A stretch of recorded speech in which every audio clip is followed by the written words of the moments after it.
എടാ നിങ്ങളെ രണ്ടുപേരെയും പറ്റി ഞാൻ ചില ന്യൂസ് ഒക്കെ കേട്ടല്ലോ. എന്ത് ന്യൂസ്? നിങ്ങളും ആ അമ്മിണിയമ്മയുടെ മക്കളുമായിട്ട് സ്നേഹമാണെന്നോ പ്രേമമാണെന്നോ ഒക്കെ നേരാണോടാ?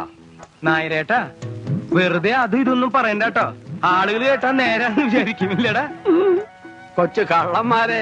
അപ്പൊ സംഭവം ശരിയാണല്ലേ? ആ പെമ്പിള്ളേര് വന്ന് നിങ്ങളുടെ അടുത്ത് പ്രേമാന്ന് പറഞ്ഞപ്പോ സത്യം പറഞ്ഞാൽ ഞാൻ വിശ്വസിച്ചില്ല.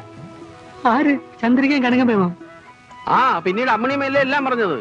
ആ പെമ്പിള്ളേര് രണ്ടുപേരെ നിങ്ങളെ കൈ പിടിച്ച് ഏൽപ്പിച്ചിട്ട് വേണം അവർക്ക് കണ്ണടയ്ക്കാൻ. സത്യം പറഞ്ഞാരേട്ടാ അപ്പണിച്ചിട്ട് അങ്ങനെ പറഞ്ഞു? സത്യമായിട്ടും പറഞ്ഞു. ഈ ഗുരുവായൂരപ്പന്റെ മുമ്പിൽ നിന്നല്ലേ പറഞ്ഞു. ഇപ്പോഴാ വച്ചാ പറഞ്ഞത്.